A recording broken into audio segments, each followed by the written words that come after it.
नमस्कार दोस्तों, turn on history में आपका स्वागत है। मैं आपका दोस्त मोहित खरोटिया। तो आइए नज़र डालते हैं इतिहास के पन्नों में।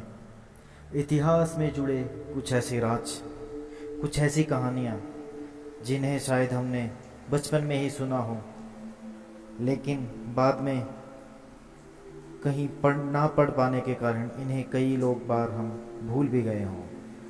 क्या आप जानते हैं कि महाभारत वेद व्यास द्वारा लिखी गई है, लेकिन वेद व्यास जी ने महाभारत लिखी नहीं थी।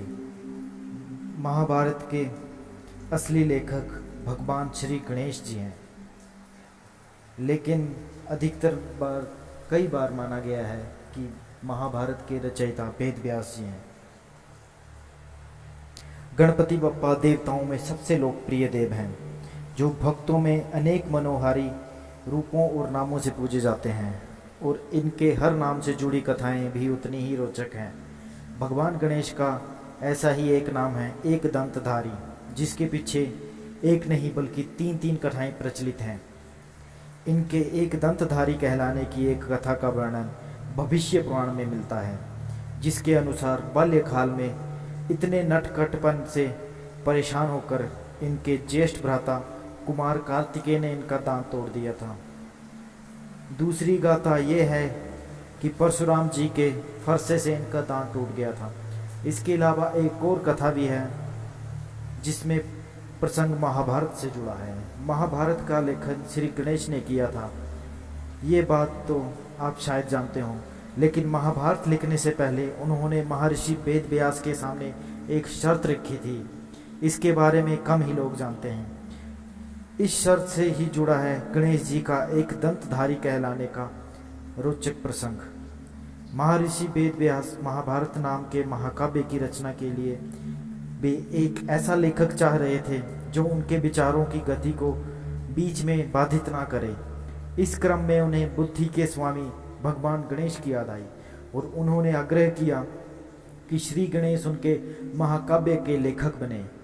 गणेश जी ने उनकी बात मान ली, लेकिन साथ ही एक शर्त रख दी कि श्री गणेश ने महर्षि वेद व्यास से कहा कि यदि लिखते समय मेरी लेखनी क्षण भर के लिए भी ना रुके तो मैं इस ग्रंथ का लेखक बन सकता हूँ। तब महर्षि वेद व्यास जी ने ये शर्त मान ली और श्री गणेश जी से कहा कि मैं जो भी बोलूँ आप उसे बिना समझे मत लिखना। तब वेद व्यास जी ने बीच में कुछ ऐसे श्लोक बोलते थे कि उन्हें समझने में श्री गणेश को थोड़ा सा समय लगता। इस बीच महर्षि वेद व्यास अन्य काम कर लेते थे। इसी तरह दो महारथी एक साथ आमने सामने बैठकर अपनी भूमिका निभाने लग गए, लेकिन इसी बीच एक घटना घटित हुई। महर्षि व्यास ने गणेश जी का घमंड चूर करने के लिए अत्यंत ही तीव्र गति से कथा बोलना शुरू किया, और उसी गति से भगवान गणेश ने महाकाव्य को लिखना जारी रखा।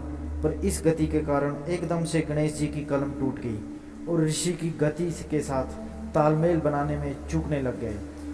इस स्थिति में हार ना मानते हुए गणेश जी ने अपना एक दांत तोड़ लिया और उसे स्याही में डुबोकर लिखना जारी रखा।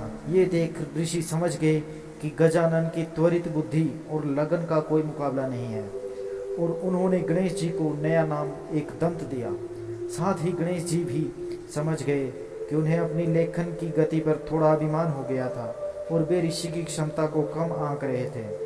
दोनों ही पक्षों द्वारा एक दूसरे की शक्ति क्षमता को, बुद्धिमत्ता को स्वीकार किए जाने के बाद समान लगन और ऊर्जा के साथ महाकाव्य के लेखन का कार्य होने लगा।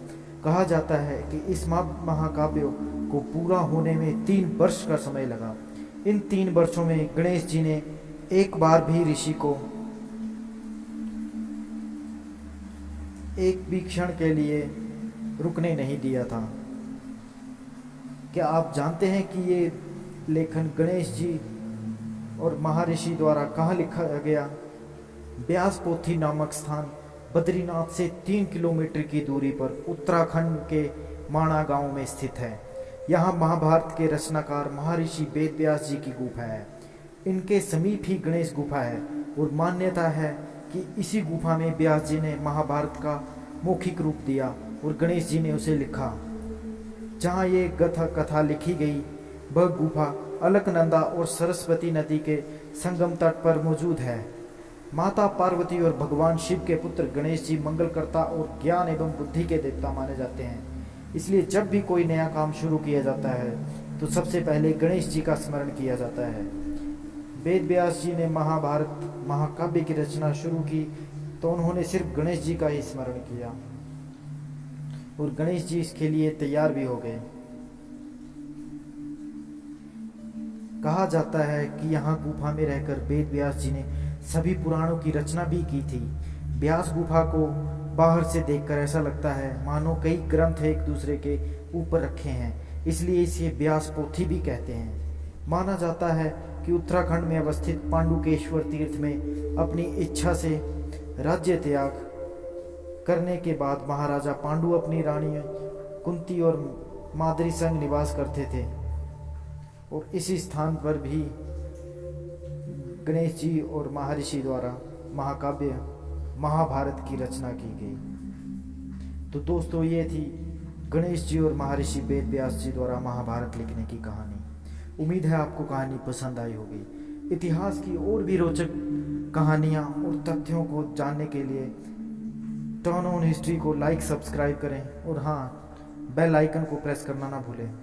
धन्यवाद।